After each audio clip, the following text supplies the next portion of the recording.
kita dah sebut kita tidak menyokong. Saya tidak tahu Pakatan umumnya kita belum mesyuarat, tapi dalam keadilan dan kita tidak menyertai.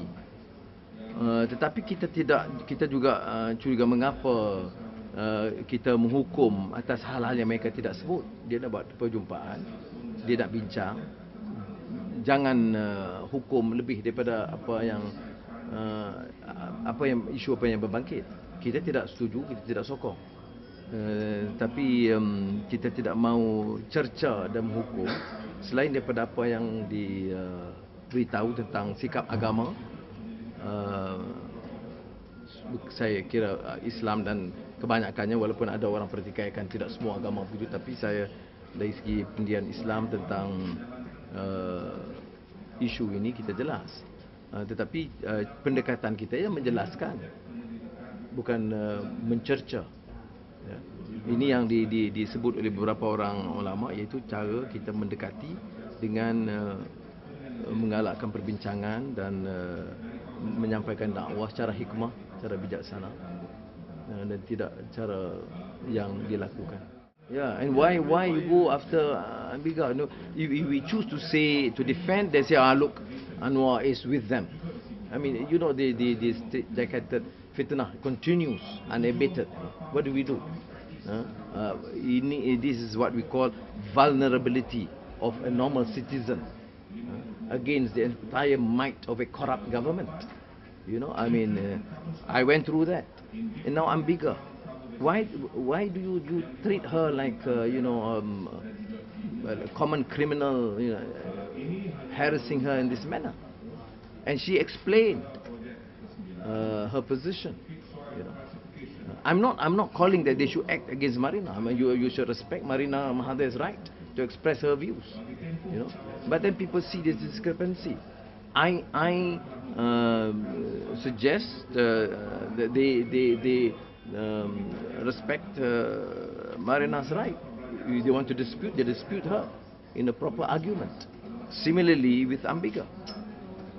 But I cannot understand why you keep on hauling her for every single issue, which is clearly political. There are people who have committed serious crimes, who have insulted race and religions, who have been completely ignored and untouched in this country. Here you are talking about governance and the rule of law, issue of respect, and you can't just treat this as an UMNO battle all the time. Why is it that Prime Minister Najib and the government tends to allow their media to punish people and insult people in this manner, continuously unabated? Where are the religious scholars? Why are they quiet and silent against atrocities? The Islamic position is very clear. Okay? You commit a crime, then they go after you. But here, people express themselves. What is the normal course of action? Is to call them, advise them, engage with them.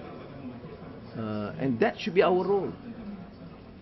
Only if they do commit a crime, then saya kata keadilan, dan saya percaya PAS punya pendirian pun jelas. Jadi selalunya saya hanya keluarkan kenyataan atas nama Pakatan Rakyat setelah kita bermesyuarat. Disiplin dalam Pakatan Rakyat kena ada. Kerana saya perhatikan kadang-kadang ada yang MP dan sebagainya buat keluar kenyataan Pakatan Rakyat di Pakatan Rakyat. That is dangerous. There was a meeting, but there was no discussion on this specific issue. But keadilan did. We did not participate. We do not support. But we certainly disagree in the manner that people can be insulted, abused, or harassed. And I think if religious authorities and Muslim NGOs feel strongly, they have a right to express themselves. They have every right to express themselves, even to disagree.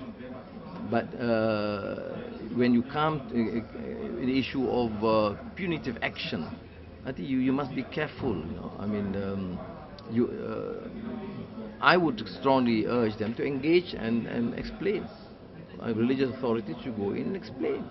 we should not be seen to be like, extreme policing and harassing. I mean, it's disturbing. No, it's not only this issue, the church issue, then the insult of race and religion is part of a total scheme to try to have this divide between Islam and non-Muslims, or Malays and non-Malays. That is more disconcerting as far as I'm concerned. I don't want to just highlight this particular issue.